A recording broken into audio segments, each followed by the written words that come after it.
कुएं के नीचे कौन था?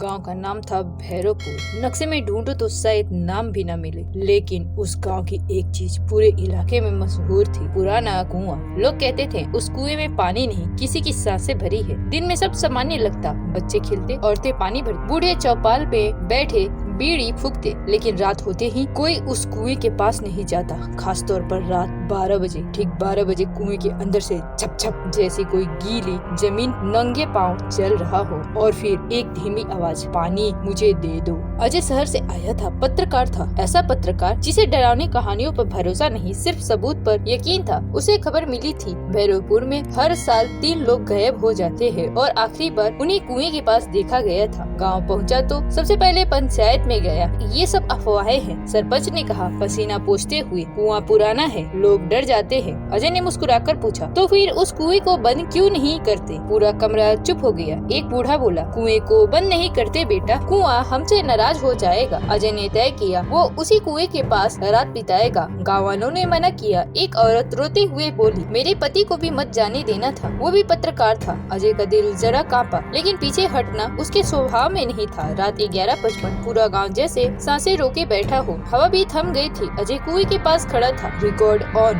Camera on. 12 बजते ही छप छप कुएं के अंदर से आवाज आई। अजय ने टॉर्च डाली, अंदर सिर्फ अंधेरा और पानी। फिर वही आवाज, तू भी पानी देने आया है? अजय के हाथ से टॉर्च गिरते गिरते बची। ये आवाज कुएं के अंदर से नहीं, उसके बिल्कुल पास से आई थी। पीछे कौन था? अजय ने पलट कर देखा, कोई नहीं, लेकिन उसके कंधे पे गीले हाथ का निशान था। उसका दिल जोर से धड़कने लगा। वो भागना चाहता था, लेकिन पैर जैसे जमीन में गड़ गए हों। अचानक कुएं के अंदर से कुछ ऊपर चढ़ने लगा। नाखूनों की खरोच, पत्थरों पर रगड़, और फिर एक चेहरा बाहर आया। चेहरा नहीं, सिर्फ आंखें खाली, बिल्कुल खाली। अजय चीखा और बेहोश हो गया। सुबह गांव वालों को वो कुएं के पास पड़ा मिला, लेकिन अजीब बात ये थी, अजय के रिकॉर्ड में एक और आवाज रिकॉर्ड थी, उसी की आवाज, मैं भी यही था, मैं भी कुएं के नीचे हूँ। अजय को 3 दिन बाद होश आया। उसकी आंख खुली तो सफेद छत दिखी, नाक में दवा की गंध और कानों में धीमी धीमी फुसफुसाहट। जाग गया है, इसे भी पता चल जाएगा। अजय उठ बैठा। वो गांव के प्राथमिक स्वास्थ्य केंद्र में था। पास बैठी वही औरत थी जिसने पहले दिन रोते हुए कहा था, मेरे पति को भी मत जाने देना। उसका नाम था सावित्री। सावित्री ने कांपते आवाज में कहा, अब तुम बच गए हो बेटा, लेकिन वो कुएं के नीचे है, वो कभी बाहर नहीं आए। अजय ने रिकॉर्डिंग की तरफ देखा। वो आवाज फिर सुनाई दी, मैं भी यही था, मैं भी कुएं के नीचे हूँ। अजय सिहर गया। ये आवाज मेरी कैसी हो सकती है? सावित्री की आंखों से आंसू बह निकले, क्योंकि तुम अकेले नहीं हो जो वहाँ गया था। 15 साल पहले भैरवपुर में एक जमीन घोटाला हुआ था, सरकारी जमीन, कुएं के आसपास की। कुछ लोगों ने विरोध किया। 3 लोग, सावित्री का पति, गाँव का मास्टर और एक RTI एक्टिविस्ट, उन्होंने सबूत इकट्ठे किए, लेकिन एक रात तीनों गायब हो गए। अगली सुबह कुआं अचानक भर गया। उस दिन के बाद कुएं का पानी कभी किसी ने इस्तेमाल नहीं किया। अजय ने पूछा, तो आवाजें, परछाई? सावित्री ने धीमे से कहा, डर फैलाने के लिए, गांव वालों ने ही, ताकि कुएं के पास ना जाए। अजय का दिमाग घूम गया, लेकिन रात 12 बजे कदमों की आवाज, हाथ का निशान। सावित्री ने अपनी चूड़ियां उतारी, उनके अंदर लोहे के पतले कांटे लगे थे। औरत हर रात पहरा देती थी, कुएं की रखवाली। जो भी सच खोजने आता है उसे भूत दिखा देते हैं। अजय जिद पर अड़ गया, मुझे नीचे जाना है। पूरा गाँव इकट्ठा हो गया। सरपंच का चेहरा पीला पड़ गया। रस्सी बांधी गई। अजय कुएं में उतरा।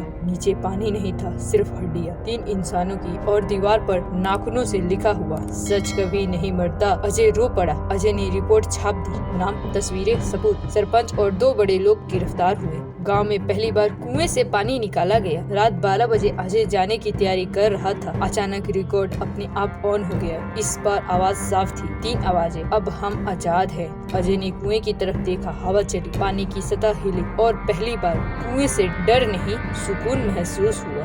भूत कभी इतना खतरनाक नहीं होता जितना जिंदा इंसान।